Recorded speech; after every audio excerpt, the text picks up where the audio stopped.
పట్టణంలో ఉన్న ముస్లిం సోదరులందరికీ కూడా ఈద్ రోజున కలవలేకపోయినా నేను కలవలేకపోయిన సోదరులందరికీ సోదరిమణులందరికీ కూడా ఈ డయాస్ ద్వారా మరొకసారి ఈద్ ఉల్ ఫితర్ కా ఈద్ మిలాద్ సందర్భంగా ఈద్ ఉల్ ఫితర్ పండగ శుభాకాంక్షలు ముబారక్ తెలియజేస్తా ఉన్నాను. పెద్దలు చెప్పారు ఖమ్మం యొక్క గొప్పతనం ఏంటి, ఖమ్మం పట్టణం యొక్క గొప్పతనం ఏంటి, ఖమ్మం జిల్లా యొక్క గొప్పతనం ఏంటి, చాలా గొప్పగా వివరించారు. చాలామంది పెద్దలు ఇక్కడ ఖమ్మం శాసనసభ్యులుగా పనిచేశారు. నేను ఎప్పుడైనా ఏదైనా సంకట పరిస్థితి ఎదుర్కొన్నప్పుడు ఒక్కసారి నేను వెనక్కి తిరిగి చూసేది ఎవరినయా అంటే నాకన్నా ముందు బ్రహ్మాండంగా పనిచేసిన ఖమ్మం శాసనసభ్యులను గుర్తు చేసుకుంటాను. అందులో రజబలి గారు ఉన్నారు, మంచిగంటి గారు ఉన్నారు, లేదా యూనుస్ సుల్తాన్ గారు ఉన్నారు, నల్లమల్ల గిరిప్రసాద్ గారు ఉన్నారు, అలాగే తమ్మినేని వీరభద్రం గారు ఉన్నారు, తుమ్మల నాగేశ్వరరావు గారు ఉన్నారు, మా నాన్నగారు పువ్వాడు నాగేశ్వరరావు గారు ఉన్నారు. ఇంతమంది పెద్దలందరూ కూడా ఖమ్మం శాసనసభ సభ్యులుగా పనిచేసినప్పుడు ఎన్నడూ కూడా ఈ ఖమ్మం యొక్క ఔన్నత్యాన్ని కాపాడటానికి ప్రయత్నం చేశారు తప్పితే ఎప్పుడు కూడా ఖరాబ్ చేయడానికి ఎప్పుడు ప్రయత్నం చేయలే. ఆ యొక్క బాధ్యత నా భుజస్కంధాల మీద ఉందని నేను ఎప్పుడు పరిపూర్ణంగా భావించి ముందుకెళ్ళా గత 10 సంవత్సరాలు. మిత్రులారా, విశ్వాసం అనేది మనకు సంబంధించిన విషయం. ఆ విశ్వాసాన్ని గౌరవించాల్సింది ఎదుటి వ్యక్తి.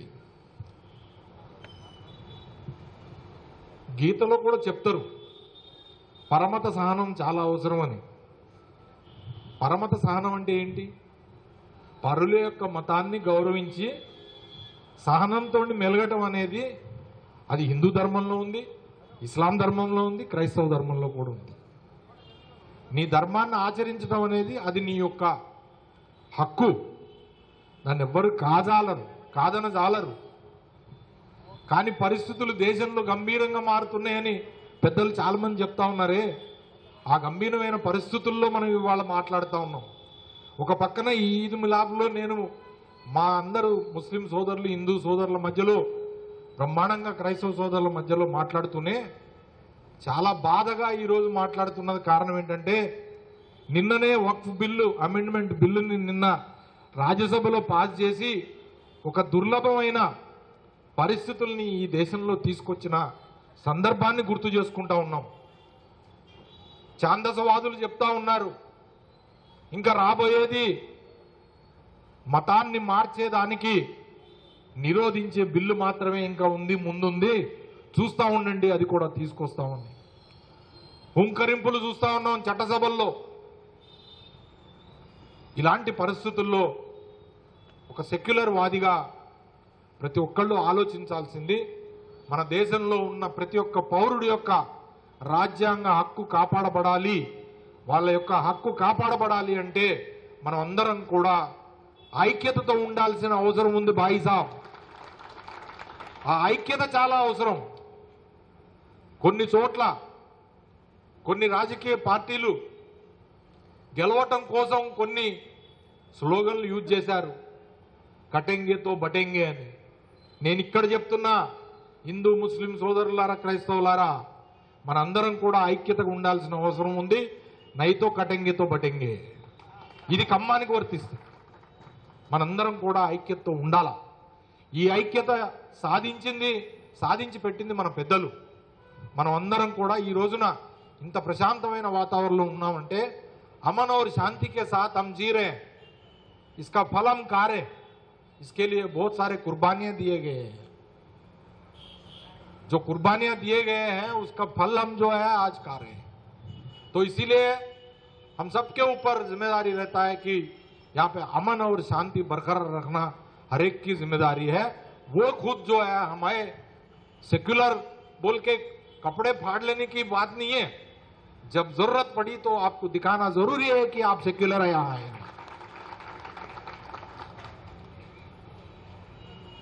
ఒక చిన్న సంఘటన నేను మీకు చెప్పాలనుకుంటున్నా. ఒక వారం రోజుల క్రితం ఆ అల్లా దయ వల్ల, ఆ భగవంతుడి దయ వల్ల, యేసు ప్రభు దయ వల్ల నాకు మనవడు పుట్టాడు సంవత్సరం క్రితం. రేపు అతను పుట్టినరోజు, ఫస్ట్ బర్త్డే రేపు. ఒకరోజు నేను ఎత్తుకుంటే ఒక నెల రోజుల క్రితం అనుకుంటా, నడుము దగ్గర కొంచెం లావుగా తగులుతుంది. నేను అడిగిన మా వైఫ్ని, కోడల్ని, ఏంటి ఇక్కడ నడుము దగ్గర లావుగా తగులుతుందంటే, రాత్రిపూట ఉలుకు పడుతుండు, అందుకని చెప్పి తాయెత్తు కట్టించినాము. మా మా మన మా మన పెద్ద ఆమె ఏమంటారంటే దిష్టి తీసి ఇది చేసేది నజర్. ఎవరు కట్టారు అని అంటే, మన పక్కనే మసీదు ఉంది బంజారా హిల్స్లో, అక్కడ తీసుకెళ్ళి కట్టించుకొని వచ్చినామని చెప్పినారు. ఇది విశ్వాసం. ఇది నేను మెళ్ళో హనుమంతుడి సిక్కా వేసుకోవచ్చు, ఆ మొలకి తాయెత్తు కట్టుకోవచ్చు, లేకపోతే ఇంకోటి చేసుకోవచ్చు. నాకు ఈ భగవంతుడా, ఆ భగవంతుడా, ఈ దేవుడా, ఆ దేవుడా, ఏ దేవుడు భరోసా ఇస్తాడనేది నా గుండెల్లో నాకు కలిగించే భావన వల్ల వచ్చే ఒక నమ్మకం. దాన్ని మూడని విశ్వాసం అని చెప్పి కొంతమంది అనుకొని ఉండొచ్చు కాక, కానీ నాకు అనిపించింది ఈరోజు మీ అందరికీ చెప్పాలనుకున్నది ఏంటంటే, నేను అల్లాన్ని పరిపూర్ణంగా నమ్ముతా. వెంకటేశ్వర స్వామిని ఏ రకంగా నమ్ముతానో, లేదా యేసు ప్రభువుని ఏ రకంగా నమ్ముతానో, నేను శాసనసభ్యుడిగా ఉన్నంత కాలము, లేదా మంత్రిగా ఉన్నంత కాలము నేను ఈదుల్ ఫితర్ని లేదా బక్రీద్నే కాదు, మా సుధాకర్ అన్న గారు మరి క్రిస్మస్కి పిలిస్తే నేను వెళ్ళి మోకాళ్ళ మీద నిలబడి ప్రార్థన చేశా. నాలో నటన కన్నా ఎక్కువ నిజాయితీనే చూపించడానికి ప్రయత్నం చేశాను. ఇవాళ కూడా నేను సీరియస్గా చెప్తున్నా, నాకు ఎటువంటి బాధ లేదు, చెడు భావన లేదు. ఎందుకంటే నాకు నా వెనకాల ఇంతమంది మరి పెద్ద కుటుంబం ఉంది. మా ఖమ్మం అనేది చాలా పెద్ద కుటుంబం. ఇది మా నాన్నగారు మాకు ఇచ్చింది. మిత్రులారా, నేను ఒక సందర్భంలో గుర్తు చేసుకుంటా ఉన్నా. నేను అప్పుడు 10వ తరగతి జరుగుతున్న సందర్భం, లేదా ఇంటర్మీడియట్. మా నాన్నగారు మొట్టమొదటిసారి శాసనసభ్యుడు అయిన సందర్భంలో రజబల్ గారు కూడా శాసనసభ్యులు, వారు సుజాత్ నగర్ శాసనసభ్యులు. అంతకన్నా ముందు ఖమ్మం శాసనసభ్యులు కూడా పనిచేశారు. మిత్రులారా, మీ అందరికీ తెలుసు, 70s, లేట్ 70s, ఎర్లీ 80sలో హైదరాబాద్లో ఎప్పుడు కూడా మత ఘర్షణలు జరుగుతూ ఉండే. దంగా ఫసాదు, మత ఘర్షణ, హిందూ ముస్లిం గొడవలు అవి జరుగుతూ ఉండే. ఖమ్మంలో ఒక శాంతియుతమైన వాతావరణం కోసం ఆ రోజు అధికారుల దగ్గర నుంచి తీసుకొని ప్రతి ఒక్కళ్ళు కూడా ఆ రోజున రజబెల్ గారిని, మా నాన్నగారిని, లేదా బోడిపూడి వెంకటేశ్వరరావు గారిని, లేదా ఇతర పెద్దలందరినీ కూడా ఒక శాంతియుత కమిటీ అని ఏర్పాటు చేసి ఆ పెద్దలు ఈ పెద్దలందరి దగ్గరికి వెళ్ళి మన ఖమ్మాన్ని మనం సంరక్షించుకోవాలి, సురక్షితంగా ఉంచుకోవాలి. కాబట్టి ఆ జాడ్యం మన ఖమ్మానికి తీసుకురాకూడదు అని చెప్పి ప్రతి వీధి వెళ్ళి తిరిగి చెప్పడం జరిగింది. ఎప్పుడు కూడా ఖమ్మంలో ఆ రకమైన వాతావరణం అనేది తీసుకురాలే. అందుకనే మనం బైసా కాలేదు, లేదా మెదక్ కాలేదు, లేకపోతే మనం ఇంకో ప్రాంతం కూడా కాలేదు.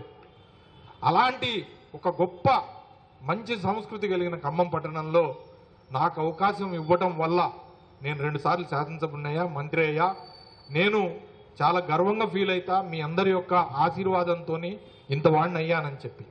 కాబట్టి ఈ రంజాన్ మాసంలో నేను మీతో పాటుగా ఈక్వల్గా, నేనంత పవిత్రంగా నేనేదో రోజా ఉన్నా, లేకపోతే రోజుకి 5 సార్లు నమాజ్ చేశానని చెప్పలేదు, కానీ పరిపూర్ణంగా మాత్రం అల్లాని నమ్మాను, నమ్ముతున్నాను అని చెప్పి ఈ సందర్భంగా నేను తెలియజేస్తాను. కాబట్టి ఈద్ ఏదైతే ఉన్నదో అది ఈద్ అందరికీ. తెలుగులో పండుగ మీకు ఈద్. ఆ పండుగ సందర్భంగా అందరూ సుఖంతో ఉండాలి, సంతోషంతో ఉండాలని కోరుకునేవాడిని. నేను ఏ ఒక్కళ్ళకు కూడా బాధ కల్పించాలని చెప్పి కోరుకునేవాడిని కాదు. అందుకని ఈ సందర్భంలో ఈదుల్ ఫితర్ సందర్భంగా నేను చాలామందిని కలవలేకపోయాను. కాబట్టి ఈద్ మిలాద్ సందర్భంగా మీరు ఏర్పాటు చేసిన ఈ కార్యక్రమంలో నాకు అవకాశం ఇచ్చి మిమ్మల్ని అందరినీ కలుసుకొని మరొకసారి పండగ శుభాకాంక్షలు తెలియజేయడానికి అవకాశం ఇచ్చిన మత పెద్దలందరికీ, దాంతోపాటుగా వివిధ మరి ప్రముఖులకి, వచ్చిన వారందరికీ కూడా నేను మనస్ఫూర్తిగా ధన్యవాదాలు తెలియజేస్తా ఉన్నా. ఎందుకంటే నేను మన కమర్ గారు చెప్పినట్టు కొంతమందికి ఇళ్ళకే వెళ్ళగలం, కొంతమంది ఇళ్ళకే వెళ్ళగలం. కానీ మధ్యాహ్నం 3:30 వాళ్ళకి వెళ్తూనే ఉన్నా. ఇంకా అప్పటికి ఇంకా వెళ్ళగలను కానీ కీరు మన అయిపోతుందేమో అని భయంతోనే ఆపేసిన. ఉంటుందో ఉండదో షీర్ కుర్మా ఉంటుందో ఉండదో అని. కానీ వెళ్ళిన ప్రతి చోట కూడా షీర్ కుర్మా ఆరగించా, పెడితే బిర్యానీ తిన్నా, అన్ని రకాలుగా నేను సంతోషంతో ఆ రోజు కూడా గడిపా. నాకు ఏ బాధ లేదు. నాకు రంజాన్ అంటే చాలా ఇష్టమైన రోజు. కాబట్టి మరొక్కసారి మా సోదరులందరికీ కూడా మళ్ళీ తెలియజేసేది, ఖమ్మం సోదరిమణులకి, హిందువులు, ముస్లింలు, క్రైస్తవులు మనం అందరం కూడా ఐకమత్యంగా ఉండాల్సిన అవసరం ఉంది. మనం అందరం కూడా ఐకమత్యంగానే ఉందాం. కానీ ఈ కార్యక్రమాన్ని, ఈద్ మిలాద్ కార్యక్రమాన్ని మరి పెట్టేటప్పుడు నేను ఒక రిక్వెస్ట్ చెప్పా. ఏమని చెప్పానంటే, జరిగిపోయిందేదో జరిగిపోయింది, जो गुजर गया जो हो गया सो हो गया, मगर उसके बारे में आप यहाँ पे उसके बारे में जिक्र मत करो, अपने को छोटा मत करो या मुझे भी छोटा मत करो बोल के एक छोटा सा राय मशवरा दिया.